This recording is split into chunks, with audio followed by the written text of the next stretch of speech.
शुभ आली लाईट लावून आली थांबा. शुभ संध्याकाळ सगळ्यांना. संध्याकाळच्या 7 वाजलेले आहेत आणि आज आहे मंगळवार.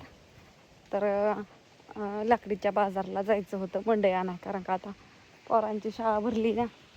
पण आता मंडईला जावं का धार काढावा असा प्रश्न पडलाय. तर बघू आत्या काय म्हणतात आमच्या, आत्यांना विचारू आणि मग जाऊया.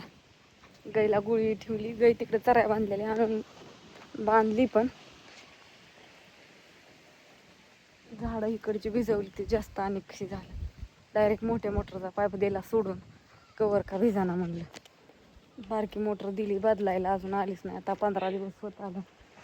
आणि इकडं घरात काय चालू आहे बघू. आत्या काय शाला हात मारत होत्या. आता सध्या गाडी पण आमची चार्जिंग होती, आता सगळं चालते. काय म्हणत होता? अयो बाहेरची गुळी फिळी ठेवस्तो, गय आणून बांधस्तोर. हा त्याने तर पार चूल पेटून काय शिजायला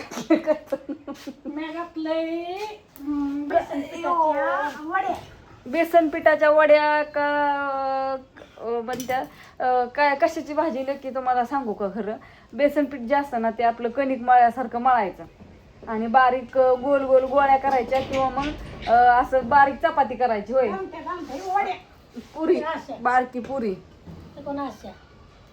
छान लागतात का नाही, पातळ आमटी हे वड्या त्यात सोडायच्या आणि शिजवायच्या.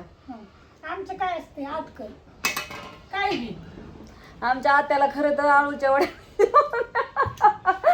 काय झालं माहितीये का, आमच्या इथं आमच्या इथं 7-8-10 पानं आले. तर आत्या म्हणले आळूच्या वड्या करायच्या का? मी म्हणलं घरी सगळी नसल्या आपल्या म्हणलं आपण दोघी ज्यावेळेस घरी असून त्यावेळेस करून खाऊ. सगळ्यांना तर काय बोलायचं.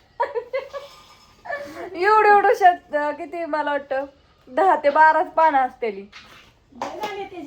त्याच्यात लय झाल्या करायच्या होत्या, पण थोडी मोठी होऊन द्यायच्या. तिथं आहे ती, तुम्हाला नाही दिसायची, पण ती लिंबाचं झाड आहे ना, तिथं कॅरेट मांडलंय ना बरोबर. त्या कॅरेटचं हा करा.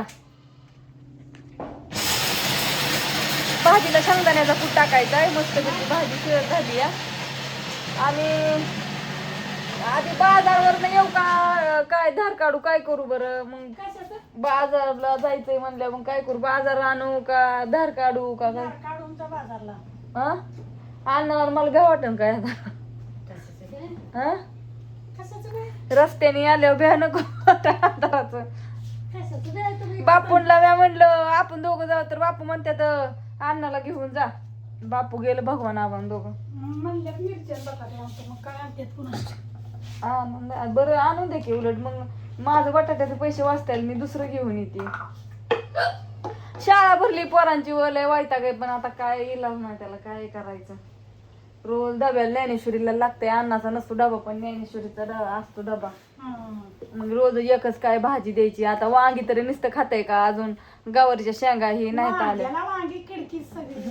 अजून भेंडी गवारीची शेंगा आहे अजून, म्हणजे बारीक आहे ना अजून तरी. एवढा महिना आहे का नाही? एवढा महिना काय येत नाही अजून. घरचं माळवं टायमिंग लागतो त्याला, भाजी कोथिंबीर यायला. तर भाजी शिजत आली, मग धारच काढते. आता गुळी ठेवली या, बघू आता उभा राहते का नाही. अजून थोड्या वेळ वाट बघते त्यावर. हा धार नाही काढून देत, ओढा हाणते. म्हणजे माश्या चावतात ना, म्हणून ती धार काढून देत नाही. माश्या चावल्या पाय हलावलं की भ्याव वाटतं लाद घातली तर उघड तोंड फुटायचं का.